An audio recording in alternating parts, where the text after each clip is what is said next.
네, 레스카페 화가 열전에 오신 분들 환영합니다. 오늘 소개할 라뚜르는 17세기 화가들 중에서 굉장히 흥미로운 화가 중에 한 명입니다. 그러나 20세기 초 독일 미술사학자 헤르만 보스에 의해서 재조명되기 전까지 거의 한 300년 가까이 잊혀졌던 화가였습니다. 자, 라뚜르의 이야기 시작해 보겠습니다. 촛불을 받아 가장 빛나고 있는 것은 책상 위에 놓인 장부입니다. 지금 세금 징수원은 한 눈으로는 장부를 보고 있고 다른 손으로는 동전을 세고 있습니다. 이런 일이 전문인 그의 표정은 따분해 보입니다. 그러나 세금을 내기 위해 서 있는 사람들의 눈은 가라앉아 있습니다. 얼마가 되었던 간에 세금은 사람의 감정을 흔들어 놓습니다. 특히 저 시대에는 더 그랬겠지요. 오른쪽 영수증을 받은 남자의 입에서 가느다란 한숨 소리가 들리는 것 같습니다.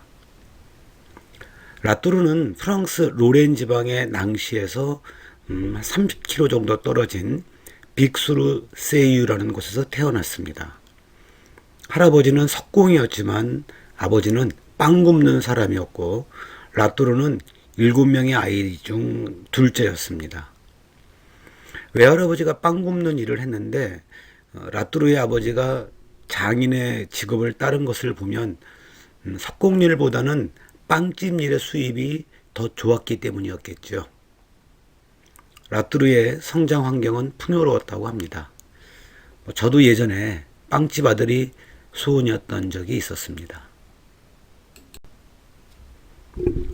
참 야단났습니다. 왜 이 난리가 난 걸까요? 연습을 하다가 자꾸 삑사리 내는 것 때문에 그 커진 말다툼이 이 지경에 이르렀던 것 같아요. 왼쪽 남자가 작은 칼을 빼들었습니다. 눈도 감았군요. 보이는 것이 없는 사람이 제일 무섭죠. 그 남자를 필사적으로 막고 있는 남자도 오른쪽 손에 뭔가를 쥐었습니다. 말려야 할 사람들은 내 알 바 아니다 이렇듯 즐거운 표정들입니다. 못된 동료들이죠. 가장 안타까운 사람은 왼쪽에 있는 여인입니다. 그만해 라고 이제 간절하게 말하고 있는데 들리겠습니까? 사람 사는 것이 모두 저렇습니다. 라뚜르가 어려서 어떤 교육을 받았는지에 대한 기록도 없습니다. 다만 그가 화가로 성장한 것을 보면 혹시 낭시나 이탈리아를 여행하지 않았을까 하는 추측을 할 정도입니다. 요즘에 이제 화가가 되기 위해서는 자질과 노력, 그 중에 제일은 돈이라는 그런 자조의 말도 있지만 누구한테 무엇을 배웠느냐가 중요한 것은 아니죠. 1617년 이제 24살의 나이에 라뚜르는 자신보다 2살 연상인 다이안느와 결혼을 합니다. 포리지 먹는 사람들이라는 작품입니다. 포리지는 그 야채나 고기 같은 것이 들어간 잡탕죽을 말하는데요. 그런데 이 그림 속 두 노인이 먹고 있는 것을 보면 국물은 보이지 않습니다. 입을 벌린 노파의 목에는 그 세월을 지니는 흔적이 굵게 드러나 있습니다. 지팡이를 든 남자의 손등에도 간단치 않은 세월이 내려앉았죠. 모든 배경을 지워버리고 빛에 의한 명암을 강조하자 그 두 사람의 생생한 표정이 드러났습니다. 지금이라고 저런 사람들이 없을까? 그런 생각이 듭니다. 아내 다이안느는 그 작은 귀족 집안 출신이었습니다. 그녀의 아버지는 이제 당시 로렌 지방을 다스리던 그 영주의 재정 출납을 맡고 있었습니다. 3년 뒤 아내의 고향이었던 르네빌에 화실을 장만할 때까지 라뚜르는 부모님과 함께 생활합니다.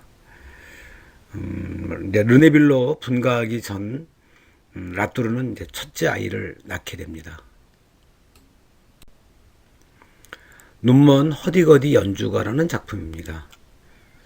차라리 아무것도 들리지 않으면 그 머릿속 상상은 나의 것이 될 수가 있는데 눈이 안 보인다고 마음까지 다치는 것은 아니니까 삶이 더 큰 무게로 느껴지겠죠. 눈먼 음악가에게 이제 품에 안고 있는 그 악기는 그 세상을 함께 걸어가는 동반자입니다. 악기를 안고 있는 그 손등의 푸른 핏줄과 또 굳게 쥔 주먹, 또 언제가 될지는 모르지만 뭐 그날까지는 결코 지지 않겠다는 그의 결심이 보입니다. 그 허디거디는 그 손풍금의 일종인데 예전에는 그 악마의 악기라고도 했다고 합니다. 유럽의 중세를 보면 권력자들이나 이제 귀족 계급들은 자신들이 보기에 마음에 안 드는 것은 대개 악마의 뭐뭐뭐 뭐 이런 이름을 이제 붙이곤 했었죠. 그 라뚜르 부부의 출산에 대한 이야기를 좀 해야겠습니다. 라뚜르는 평생 오남 오녀를 낳았습니다. 그 아이들을 낳은 해를 보다가 제가 한참 웃었는데요. 거의 2년 터울이었거든요. 좀 지저분하지만 아이를 낳은 해를 나열해 보겠습니다. 1619년, 21년, 23년, 25년, 27년, 28년. 그다음에 1630년, 32년, 34년, 36년. 참 규칙적이었죠. 그 마지막 아이를 낳을 때 다이아나의 나이가 45살이었으니까 17년간 아이를 낳은 셈입니다. 혹시 라뚜르 부부가 이런 얘기를 하지는 않았을까 싶어요. 아이 둘 지났어? 자, 그럼 우리 다른 애기 한번 또 만들어 볼까? 욥을 비웃는 그의 아내라는 작품입니다. 여기 그림 속에 앉아있는 사내는 그 구약 성경에 나오는 욥이고 서 있는 여인은 그의 아내입니다. 얼마 전 욥은 사탄의 공격을 받아 가지고 있는 모든 소와 양 그리고 10명이나 되는 자식을 잃었습니다. 그래도 하느님에 대한 그 믿음이 변하지 않는 그에게 이번에는 온몸에 부스럼이 있는 병이 덮쳤습니다. 지금 욥은 그 채 가운데 앉아서 이제 그릇 조각으로 부스럼을 긁고 있는 중입니다. 보다 못한 아내가 몸이 그 지경인데 아직도 하느님을 믿느냐? 차라리 하느님을 욕을 하고 그냥 죽으라. 뭐 이렇게 얘기하는 중이죠. 그러니까 이제 성과 그 속의 그 경계는 늘 인간의 마음이 이제 흔들리는 곳이죠. 마음이 흘러가는 대로 놔둔다면은 솔직히 저는 그 키 큰 여인의 편입니다. 고해성사 봐야 될 것 같습니다. 1620년 르네빌로 분간 그 라뚜르는 이제 클로드 바카라라는 그 화가 밑에서 도제 생활을 하는데요. 그러나 우리가 알고 있는 도제와는 좀 다른 듯합니다. 왜냐하면 도제는 보통 이제 몇 년씩 스승 밑에서 그림을 배우는데 다음에 그 로렌의 영주가 이제 라뚜르의 작품 2점을 구입하기 때문이죠. 혹시 그 당시 길드 같은 조직에 가입하기 위한 사전 코스는 아니었을까? 이런 상상이 되기도 합니다. 다이아몬드 에이스를 숨긴 사기꾼이라는 작품입니다. 라뚜르의 작품 중에서 우리에게 많이 알려진 작품 중 한 작품이죠. 자, 전문 도박단에 걸린 이제 멍청한 사내가 안타깝습니다. 허리춤에 그 다이아몬드 에이스 카드를 숨긴 사내는 타짜입니다. 빛의 반대 방향으로 지금 얼굴을 돌리고 있어서 어둡게 처리가 되었죠. 나쁜 사람이죠. 그 옆에 병을 든 하녀 역시 같은 패거리입니다. 술잔에 무슨 짓을 했는지 모르겠어요. 가운데 여인은 얼굴은 정면을 향하고 있지만 눈은 작전을 지시하고 있습니다. 테이블 위에 이제 금화가 수북한 젊은이는 자기 카드만 보고 있어서 그 세 사람의 행동을 전혀 모르고 있습니다.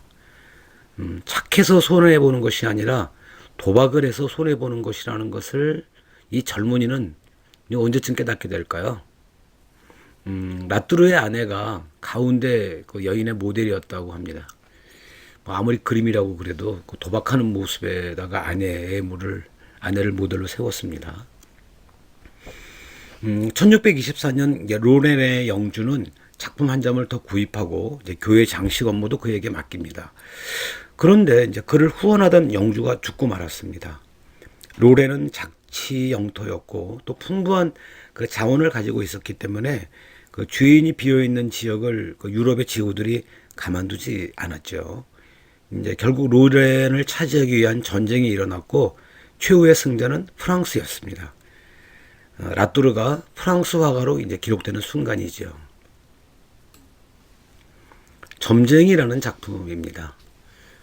여기 정신 나간 젊은이가 여기 또 있습니다. 노파에게 점괘를 들고 이제 듣고 있는 그 동안인데요. 왼쪽 여인은 남자의 호주머니에서 물건을 꺼내고 있어요. 가운데 여인은 한층 더 대담합니다. 어깨에 두른 메달을 가위 같은 곳으로 자르고 있습니다. 아무 감정 없는 그 여인의 눈은 남자의 얼굴에 고정되어 있습니다. 프로죠. 뭐 점괘가 뭐라고 나왔을까요?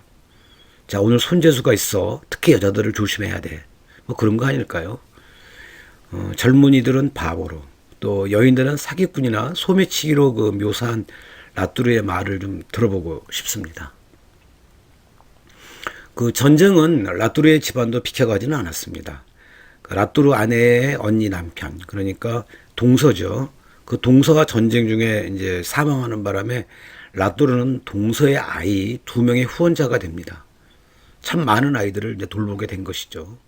어쨌든 1634년부터 시작된 로렌 지방의 그 프랑스 지배는 그래도 어쨌든 간에 잠시나마 평화를 가져왔습니다.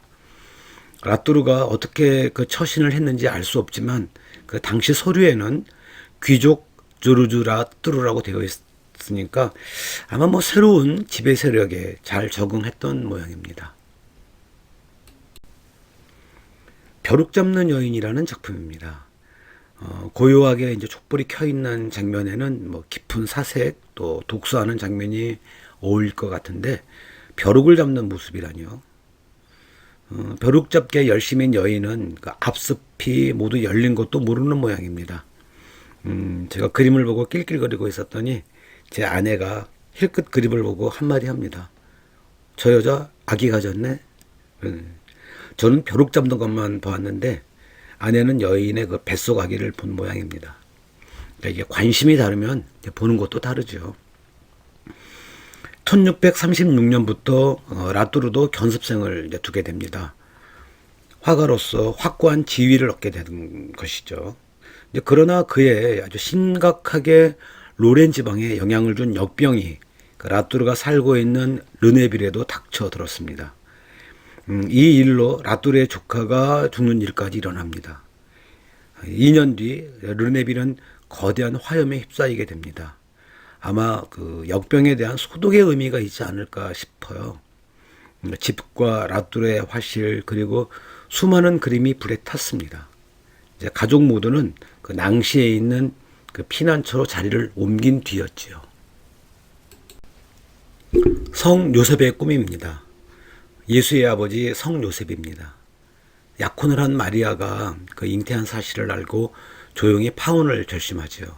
이제 그때 그의 꿈에 천사가 나타나 마리아는 성령으로 잉태한 것이라는 것을 알려주죠. 지금 책을 보다 잠이 든 요셉 앞에 서 있는 사람은 천사입니다. 촛불이 주는 고요함 속에서 저는 그 의로운 인간 요셉의 고뇌를 보고 있습니다. 그의 고뇌 때문일까요? 성경 속에서 성 요셉의 흔적은 아주 미미합니다. 1639년 어떤 일이 있었는지 알 수 없지만 라뚜르는 파리에 있었고 왕으로부터 수고비로 1000프랑을 받았다는 기록이 나옵니다. 그런데 행간을 좀 더듬어 보면 이제 라뚜르는 프랑스 전역의 이름을 떨치고 있었다는 것이 됩니다. 1645년 르네빌에서는 이제 새로운 영주가 이제 다스리게 됩니다.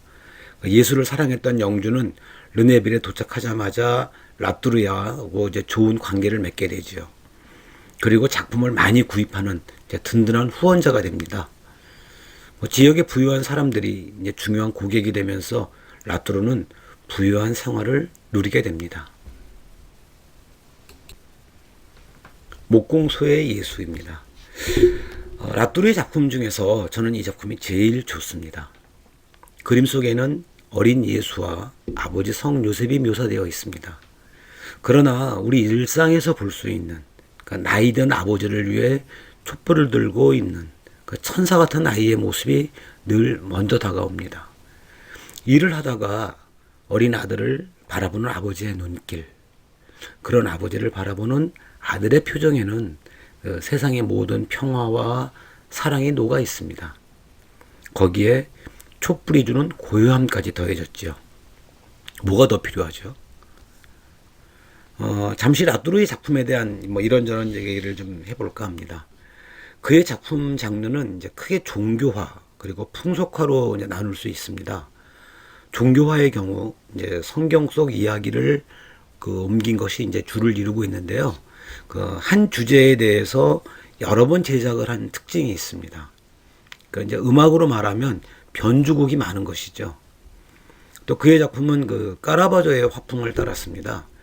그렇기 때문에 이제 이탈리아를 여행했을 것이라는 추측을 하게 되는데, 까라바조의 화풍은 뭐 이미 그 당시 북유럽 화가들 사이에 추종자가 굉장히 많았었지요. 새로운 탄생이라는 작품입니다. 살짝 찢겼던 손 뒤로 이제 촛불이 숨는 바람에 막 태어난 아이에게 모든 빛이 모이고 있습니다. 아이를 바라보는 두 여인의 눈에는 조심스러움과 안도감 그리고 경건함이 보입니다. 정말 맑고 깊죠. 촛불을 화면으로 끌어당긴 화가들은 뭐 라뚜르 이전에도 있었지만은 라뚜르의 묘사가 가장 뛰어났다고 합니다. 여기 그림 속에 등장하는 여인, 왼쪽에 있는 여인은 성 안나, 가운데에 있는 여인은 성모 마리아입니다. 성 안나는 성모 마리아의 어머님이죠. 그럼 강고에 쌓인 아이는 아기 예수입니다. 성 제롬의 참회라는 작품입니다. 영어 이름이 제롬인 히에로니무스는 원래 기독교 역사에서 최초로 성경을 라틴어로 번역한 이제 공로로 기억되는 성인입니다. 그래서 종교화에 자주 등장하죠. 다빈치도 히에로니무스를 그리다 만 작품이 남아있죠.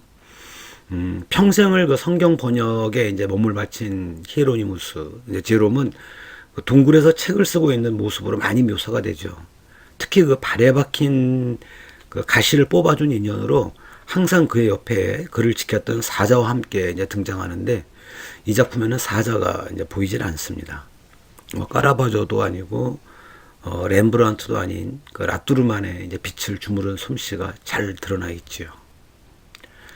라뚜르에 대한 악평도 있습니다. 오만하고 안하무인이고 이기적이고 불손하고 본질적으로 굉장히 나쁜 사람이었다는 평도 있고요.